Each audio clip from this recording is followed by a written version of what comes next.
is Charlie Belfontaine, and you're listening to the Homebuyers Hour on WCPT AM 820, where the facts matter.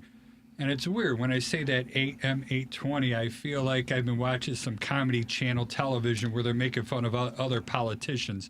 It's actually where facts matter. Where facts matter. I was going to say where facts matter. Not where the facts matter. Come on. Dude, I only got one feeling, and you heard it already. Well, we're not even 8 seconds into this thing, and you hurt my one and only feeling. That's why I'm here. Anyway, who are you? Who am I? Who am I? Hi, my name is what? My name is Patrick Loftus of Loftus Law. I'm a real estate lawyer. You would hire me when you buy or sell your home. Make sure the process goes smoothly. Find me on social media. On Instagram, I am at Loftus_law. On TikTok, I am at Loftus Law.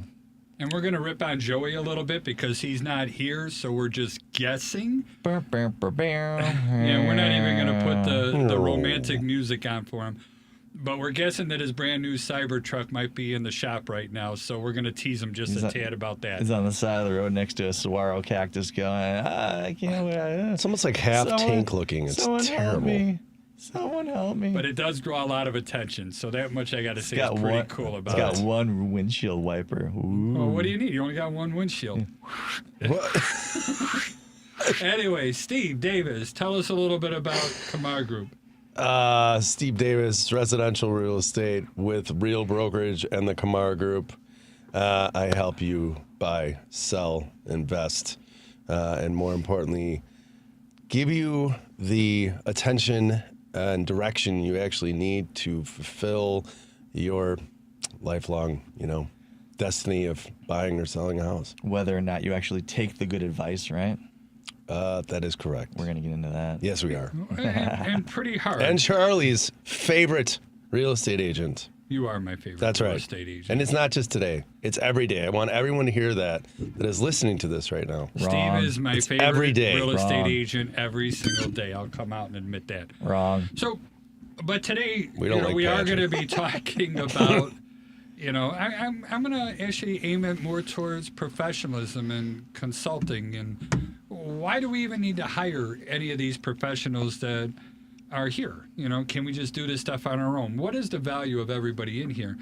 And, and I think I've said this many, many times. In all of our professions, there's a lot of weaknesses. And identifying those weaknesses in our profession is huge in order to get the right consultant to come and help you, especially in the real estate agents, all right? And I am going to confess, as a home inspector for over 31 years, I am very prejudiced against real estate agents. And a lot of people say, well, why do you have a real estate agent on the show all the time? Because there are good ones out there, and I want to bring them out and just promote what it is to look for and bring somebody who's out there to really help you. So, Steve, I'd like to get a little bit of advice and information from you, and maybe a horror story or two. How do you tell somebody in the beginning, what is their house worth? Why work with you? I know that there's people out there that's saying, if the house is only worth $500,000, I could get you $750,000 for this house. And then a month later, nobody looks at your home, and then all of a sudden you're dropping it. And those are kind of some of my really big pet peeves that make me very prejudiced against real estate brokers. All right. Well, that's a great point, because the fact is it's not just you feeling prejudice against it. It's the fact that I deal with real estate brokers all the time. I am one of them. And I think it is over-promising and undelivering.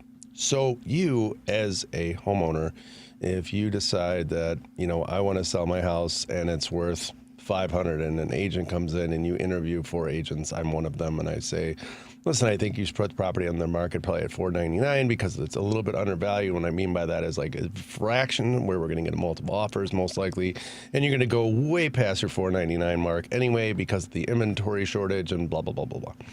So what will happen is that other agents will come in and they'll say, well, I can get you $600 and I can get you $650 and I can get you, it's all bullshit. I'm sorry, but it is. And the fact is, I don't think that's really a bad word. Is it? Yeah. I don't know. We'll find out. Well, if we'll you find get out. points. Anyway, so it's all BS. How's that? I see Devin's got steam coming out of his ears. Sorry, so Devin. I think Sorry.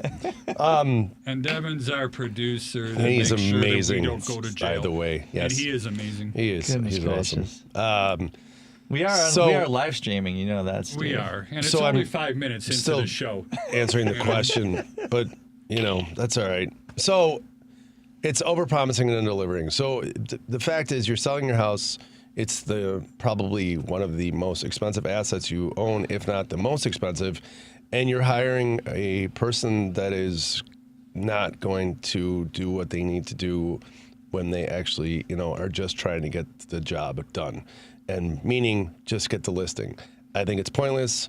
I think it's really unfair to the seller, because the seller is made to believe that, wow, if I work with this person, they're going to get me so much more. Where this other person said, well, I could only get this much. The fact is that you have to hire someone who knows what they're doing, who has the experience, and who is not going to lie to you to get the job. It doesn't make any sense. Which sounds great. But how do I do that? As a homeowner, home seller, home buyer, how do I know? Well, I think it's all about reputation. I think it's all about the fact of, it's the same reason why someone would hire Patrick Loftus, because of the fact that he's very straight to the point. He knows what he's doing. He's very educated. He's done this for a long time. And more importantly, he doesn't BS the client. So teach our listeners, Steve. Yeah. Where can they find out about reputation on real estate agents? Where should I look to find these things? I mean, well, first of all, if you get reviews from your clients, I think that's one way. So you can, look that way. You can also look, just Google the person. Google the transactions they've done in regards to seeing how many listings they have and how many. You can do that? The public can do that? Of course you can. You can So look I up. could go ahead and look up all the real estate agents and see how much stuff they did. Absolutely, 100%. Do you know? There's a website called Google.com. Google.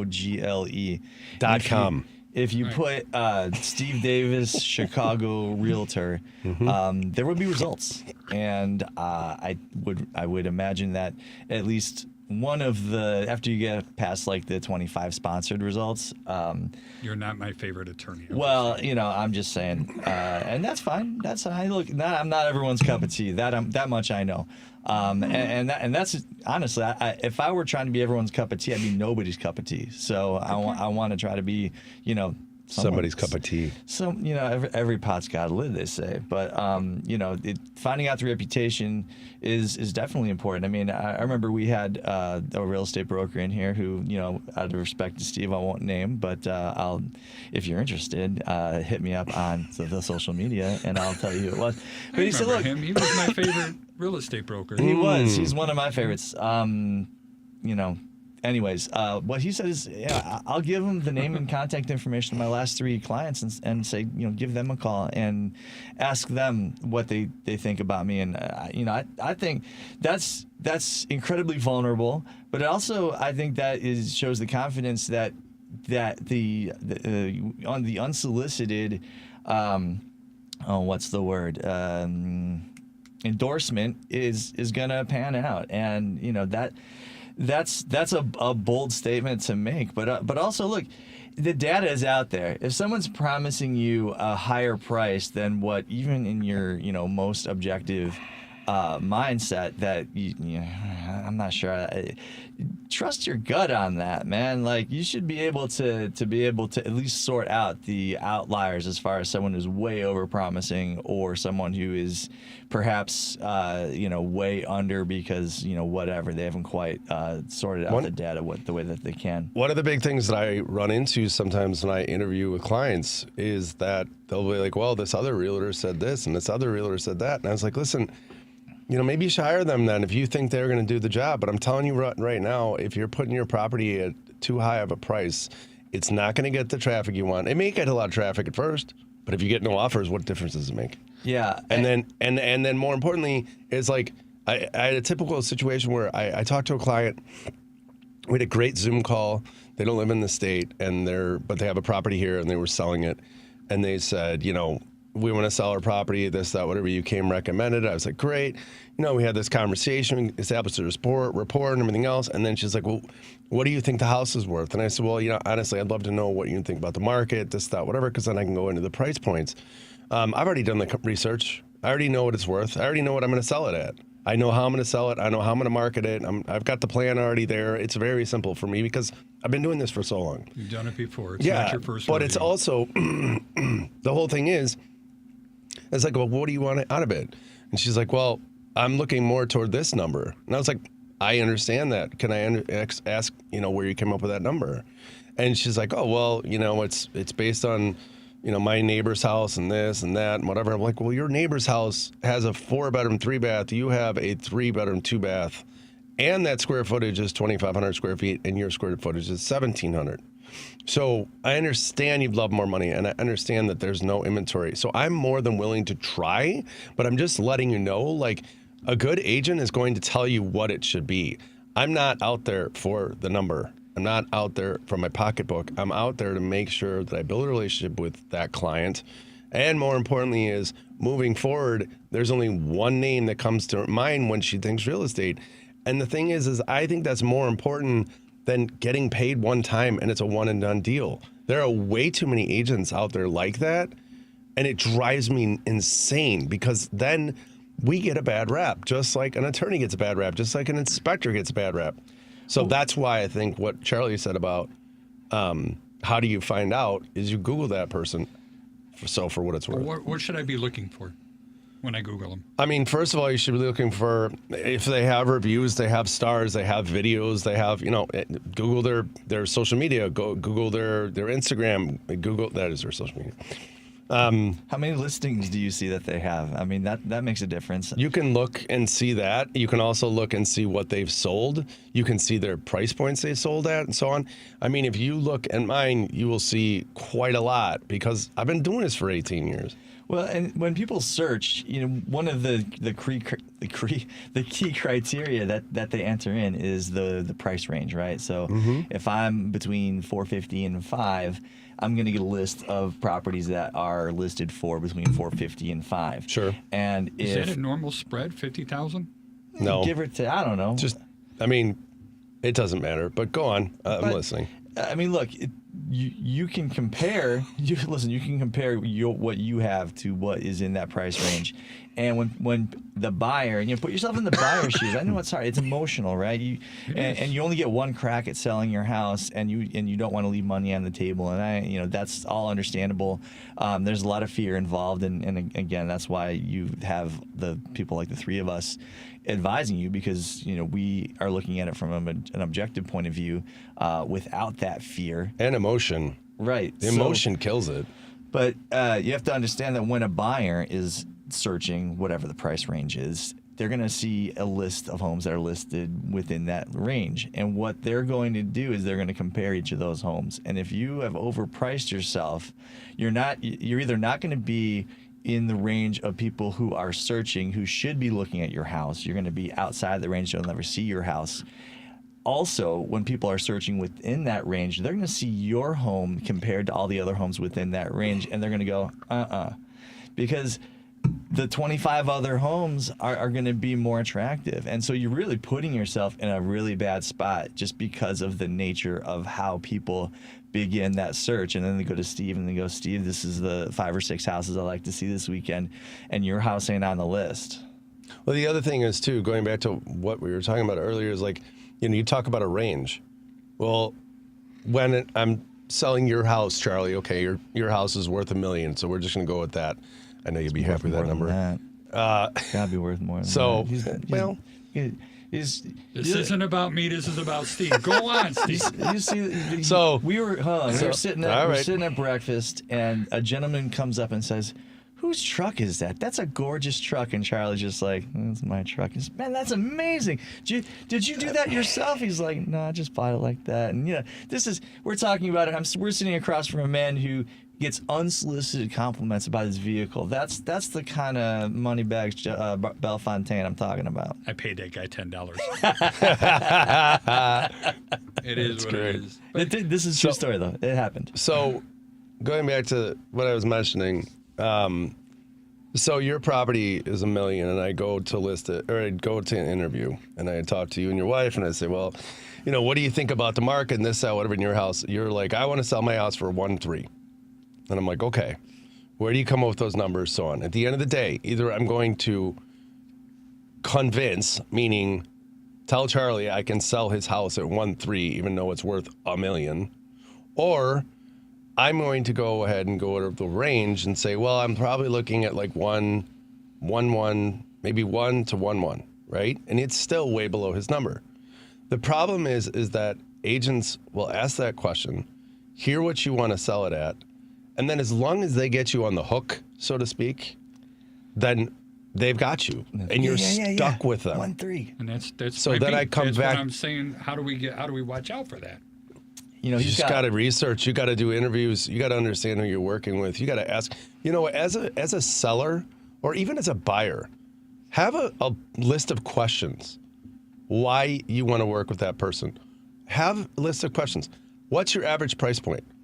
This is what we should be doing. We should put that list of questions together for people. Yeah, like how much? What's your average price point that you sell? What is your what is your location you really specify the work in, right? What is your, all these different questions of like why, how many years of experience you have, and even as simple as like, what do you do to market? Just simple stuff so you're either working with a professional or you're working with an amateur. How many people on your team? Will I be working with you or someone on your team? Sure. These are all the kinds of questions. That's quite frankly, that's a question to ask the lawyer that you hire. There's plenty of lawyers out there who the last time you'll hear from them is when you go, yep, I'd like to hire you. And then you would be working strictly with their assistants or paralegals or whatever. And, if you're looking for that kind of experience, by all means. Well, that actually would break down. That would break down to the agent too, because the agent referred that attorney, and that agent knows how that works. And the client said, "Hey, do you work with an attorney that has a team? Do you work with an attorney that's like individual, or just has a what do they call it, an LP? No, what the paralegal? Paralegal. Like, how does that work?" Those are important questions. Yeah, and I think a lot of people are so intimidated by the process of hiring a lawyer. They've just been through the ringer trying to get an offer accepted or accepting an offer, and now I've got to make another decision about hiring a lawyer. And I think that the majority of people are just as easily happy to accept a referral from their agent. And a lot of times, not many questions get asked when that referral is made, and it's a good thing that I'm the one who's being referred, because you won't be working with my team, you'll be working with me. I'm the front of the house at my law firm. I've got helpers, right? I got aides, as some would say. We were making South Park jokes earlier, so I'll make that South Park joke once again.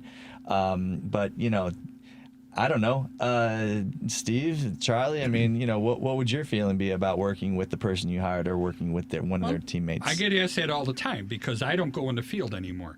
All right, I stay back. So when somebody asks me, "Will you be, the person who shows up?" The answer is going to be no. It isn't. My job is behind the camera, doing Zoom calls with all of our clients. I let our inspectors do their thing, and then I try to be part of everything else in there. So you're involved, though. I am involved, but not to the point that people want me, because when I talk to somebody, I try to be as upfront and honest with them. And I'm going to go back on Steve a little bit here. I'm going to give a shout out to two shout outs. First of all, I want to give a shout out to Ontario Jackson of Omni Suite. He's actually listening in and commenting with us today, and he's in part of our business networking group. And I do value him, and I value him for being here for that. Same. Second shout out is going to go to my old fire chief, believe it or not, Jay Reardon of the Village of Northbrook. I've heard about those fire chiefs. No, this guy was a very smart guy. I'm not going to say that I really liked him and admired him because he was my boss and stuff like that. But once I left the fire department, I realized the value that he brought to our fire department. And one of the things that he pushed on all the firemen was to consistently exceed customer expectations. All right, and you do that, and I actually repeat that all the time. You set the expectations. And Steve, that's what you're talking about when you're getting into the pricing and everything else. We need to set the expectations. This is what I'm going to do. This is how it's going to happen. This is the process that's going to be. And then you exceed those expectations. As long as you set them, you can always do better than what it is. And if somebody being a client of mine feels that I gave them more than what I told them I would give them, they felt they got a good deal. And they did. I want them to feel that way. I want them to be given a good deal. But if I give them less, if I overpromise and underdeliver, now they're going to feel I lied to them. Well, and when you set those expectations as well, I mean, it goes in the other direction. You think about, all right, so here's the expectation level that I think is reasonable for us, you, me, and the client. And if their expectation level is higher, that's an opportunity for them to say this might not be a good fit. And likewise, if someone is dead set on overpricing their home, they're doing you a favor if they don't hire you to list the home. There are people out there, no matter what magic words you say, they're not going to necessarily value the same things you value. If they're dead set on, for example, shopping strictly on price, they're probably not hiring you. They're probably not hiring me. I reckon they're not hiring Steve Absolutely not. either. But that's perfectly fine. That's part of why the real estate market in general, for all of the various people involved, the three of us included, is so varied, and it's there's something for everybody out there. It really is, and that's part of the reason why I'm trying to finish that book on hiring real estate professionals as you're going through this stuff. And one of the things I was thinking of with that price thing, because again, it is a pet peeve of mine. What if you made a deal with somebody? All right, listen, this is what I think this house will sell at. All right, here's the information I'm basing everything up there. I get it. You want to try for the 1.3. How about we do this? How about we give it 2 weeks? Is that a bad I've had suggestion? that conversation, sure. But I mean, Does that harm somebody selling their of house? course, 100% it does. Yeah, Educate as me. soon as Why does it sure, do that? It's a risky move. As soon as you list the property, as soon as you put it on the market for everyone to see, the clock starts. The clock in this case is not a good thing. You get a first. I need more knowledge on this. What I'm do you working mean by on the it. clock? I'm working on it. Time on the market. Time on the market. Time Okay, on the thank market. So what happens is you think it's not going to hurt you. All it's going to do is provide evidence that whoever told you or whatever advice you got was either right or wrong, right? And by that time, what happens is your property then looks like there's something wrong, or it's now vulnerable. So Patrick, as my buyer, comes in, he goes, I love this property, this, that, whatever. Steve, it's been on the market for 37 days. What do you think, Steve? And I'm like, well, in this typical market, you're probably looking at anywhere between, 8 to 12 days for it to be off the market, so on. We're looking at 33 days, this, that, whatever the property is, 500,000, let's offer 450. When that client wanted 475, or they wanted 525 because their agent said, you'll get 420. You'll probably get it over ask because of the way that you price it. So what I'm hearing is perception of power.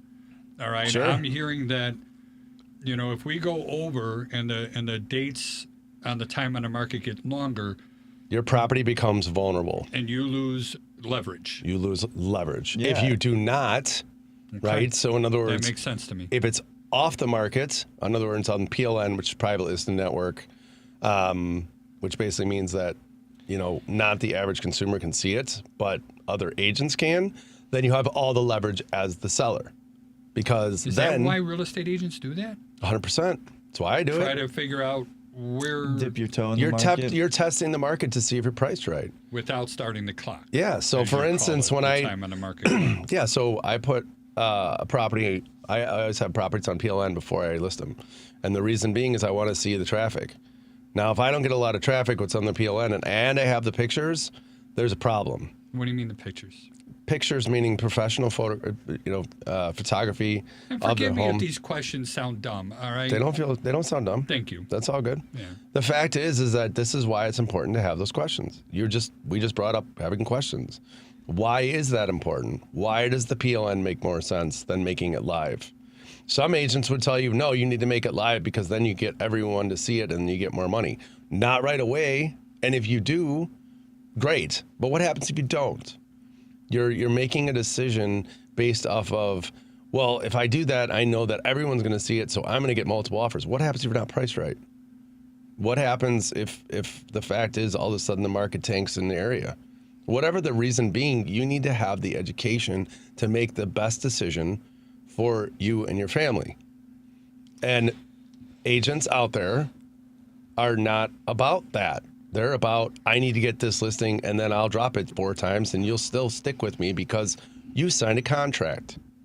Yeah, well, let me tell you about the contract. A contract is something that makes you, as the seller, you're stuck in it. And if you leave, then maybe you get away with it. Maybe you have a fine, a fee to get out of it, whatever. But it's a headache to you. And when you put it back on the market with another agent, oh yeah, by the way, in between that time when you go from one agent to another, there's 40 agents that call you trying to poach your listing, where all you're trying to do is interview a new agent because the other agent didn't do the job. And that time is more headache. Canceled listings, yeah. And then on top of that, when you relist it, it's a new listing, right, on the MLS, but any good agent is going to go into where it shows the property history in the additional notes, and they're going to see, oh, it was listed with, ABC Realty with this agent, and they had it, listed for 37 days, and nothing happened, and it shows that nothing happened. So clearly it was priced too high. Oh, look, I leverage, even though it's a brand new listing.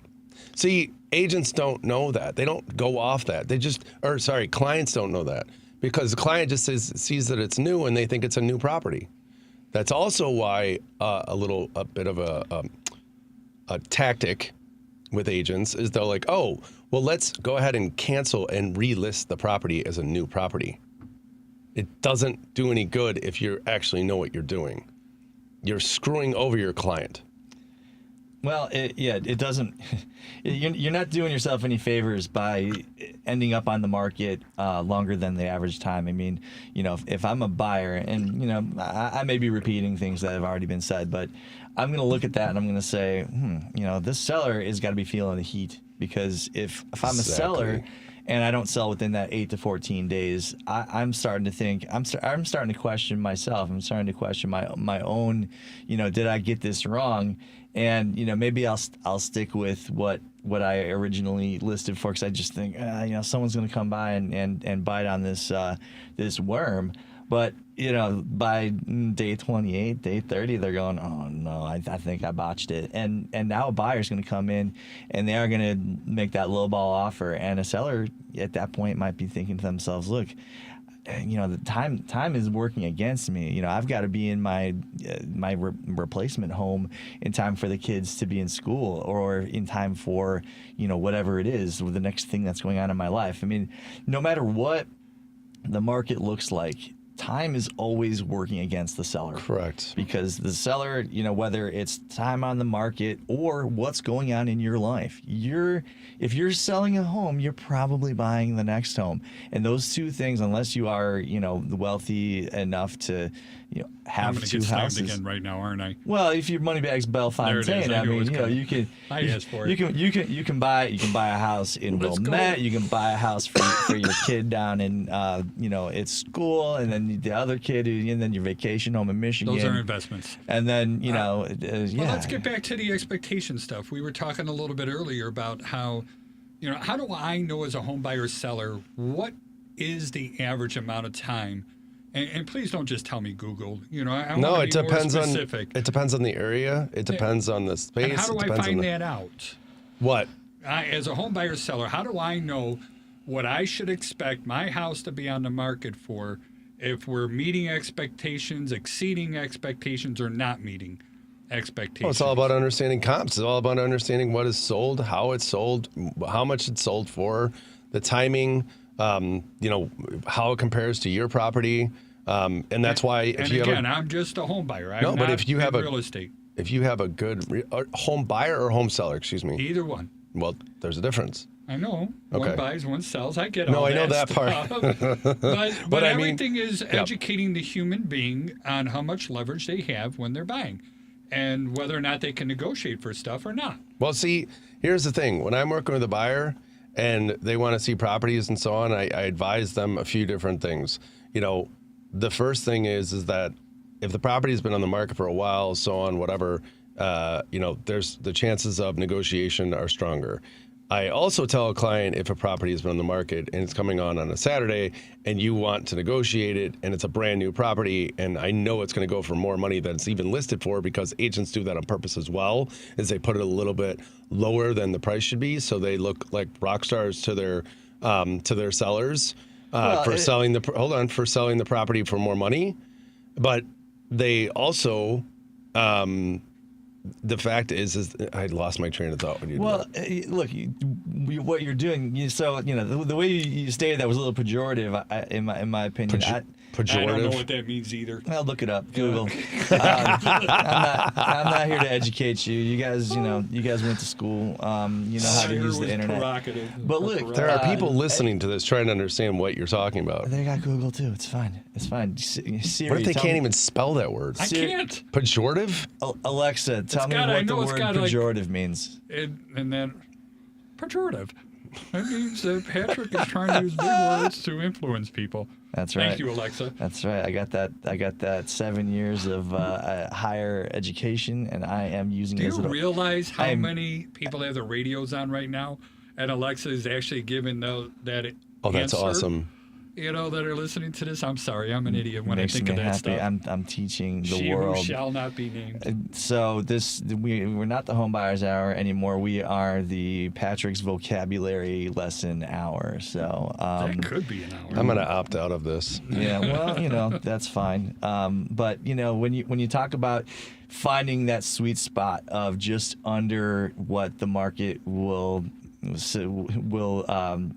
suggest that the value of the home is, you're throwing chum in the water. You're hoping to get all of the fish and the sharks and the crabs in the bucket, whatever metaphor you want to use, to come in and with their appraisal gap waivers, with their escalation clauses, with which are ridiculous. I'm going to go 25K over. I'm going to make an offer at we're going to do the Prices Right thing where we bid $1 over, $400,000 and $1. It's that agent should be fired. Well, I've seen it, but the various tactics. I mean, people are trying everything in this market. That's not a good tactic, though. I mean, if you're going to do a tactic, at least know what you're doing. Well, there's certain But tactics that's why out they need there. consultants, because they don't know what they're doing. 100%. All right, and I'm not afraid to say I don't know what I'm doing when it comes to certain It's the stuff. same reason I call you about inspection issues. I don't know what the hell. Between that and brain surgery, because I watched all the episodes of Grey's Anatomy. There you go. And so I I know everything to know about with the whole Chicago PD, Med, and what's the other one? Fire. I could run a bar because I've watched so many episodes of Bar Rescue. There you go. There you go. I could be John Taffer. I could do it.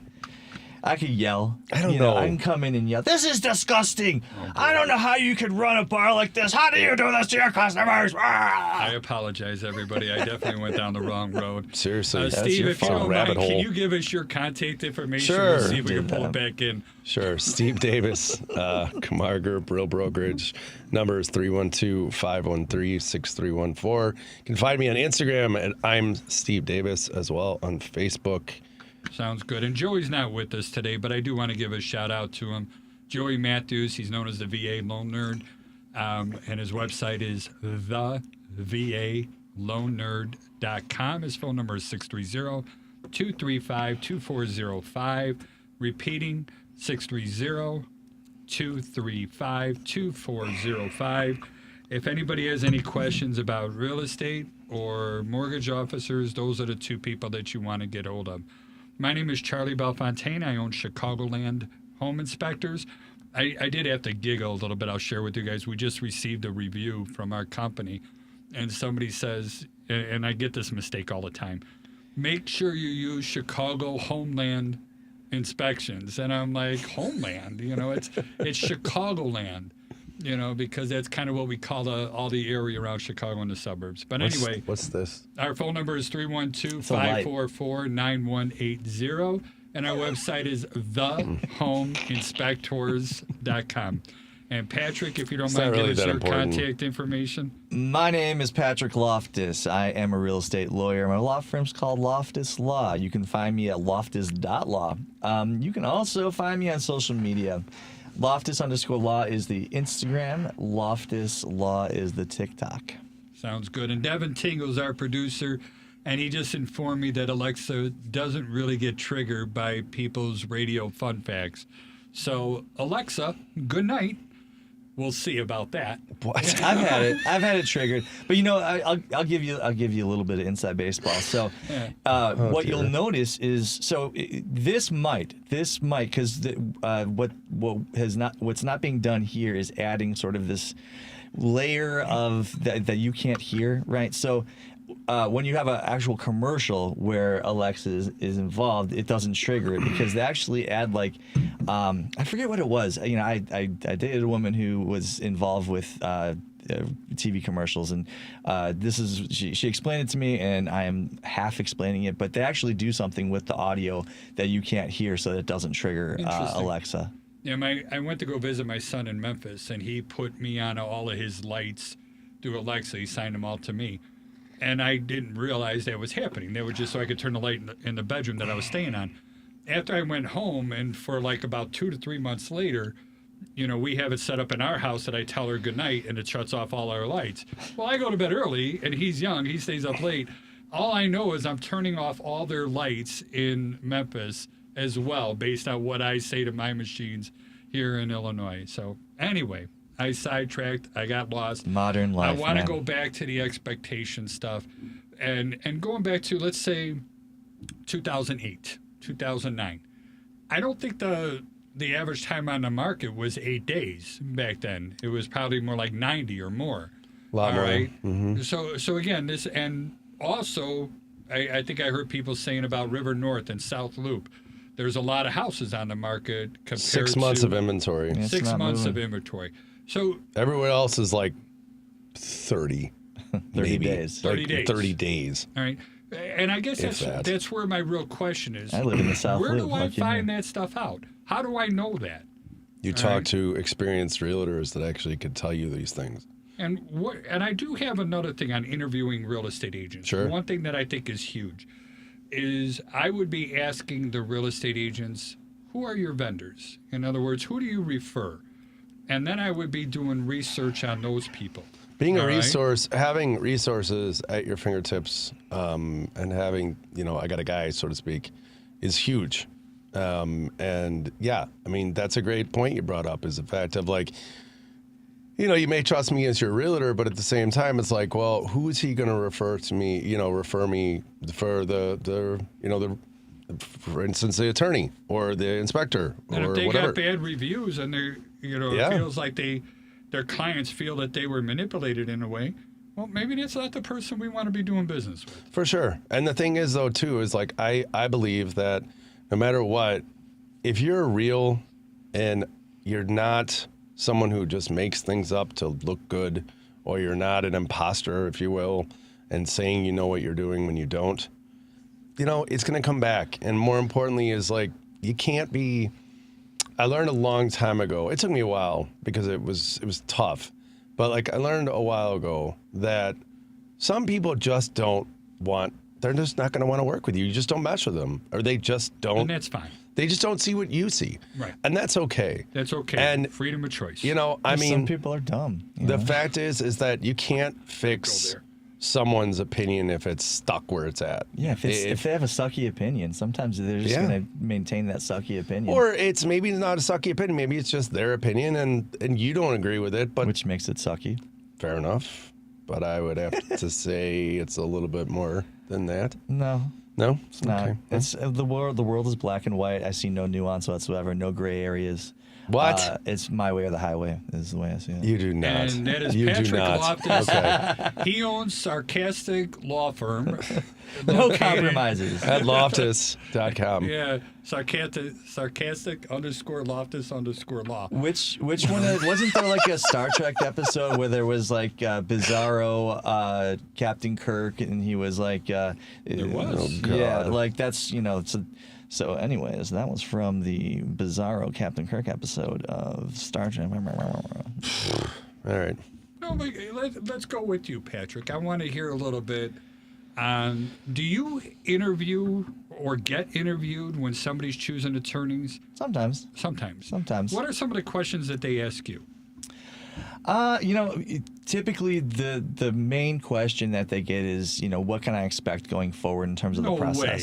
Somebody actually asked that question? What can I expect in course terms of they the do. process? Yeah, Not me. Especially You would not first-time ask that homebuyer. question? Why would you not ask It's that not question? that I won't ask it. I don't get it asked of me. The number one question I get asked is, how much is it going to charge?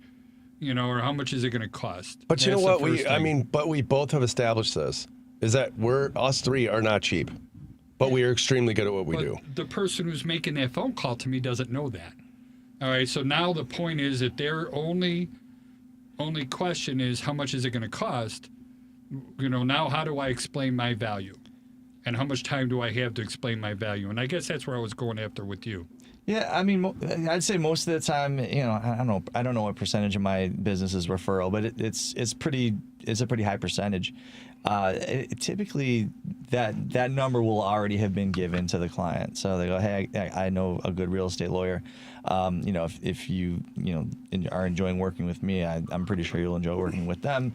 They charge $7.99. It's worth it. I mean, one thing I have going for me is, I charge more than some real estate lawyers, but compared to other lawyers, I'm dirt cheap, man. I'm dirt cheap. I mean, my fee is $7.99 flat fee.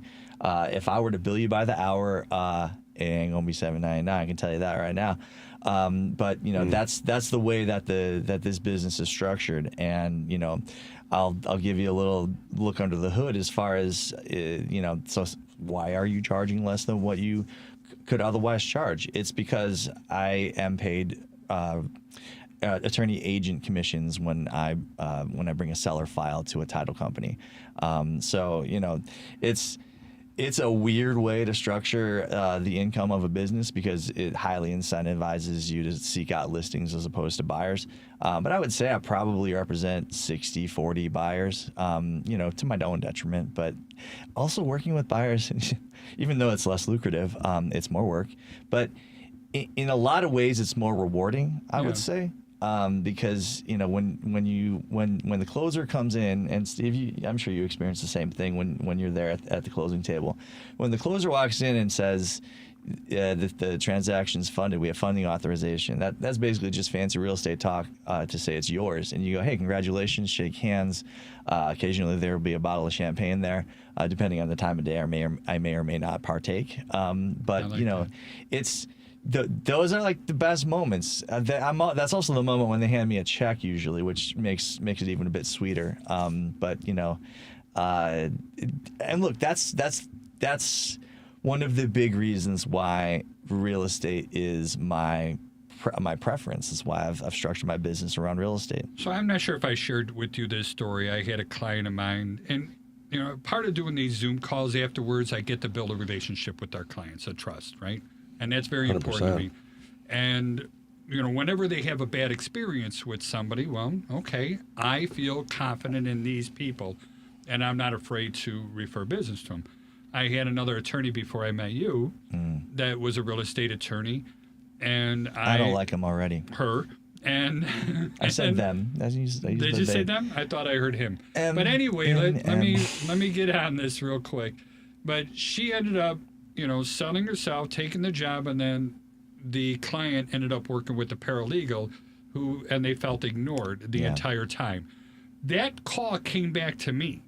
I want to let you know what happened, and that this was here, and I really did not feel that I was well taken care of. Yeah. And I'm sorry, this sounds like, being a jerk, Charlie, and I'm looking at both of you because I do value both of you. But I never would refer her again, even before I met you. And when I hear people having a bad experience with the real estate agent, and I know I've referred people to Steve because I trust you. All right? Literally And just Patrick, closed one. I trust you. Literally just closed one that And went that through two client called me realtors. up.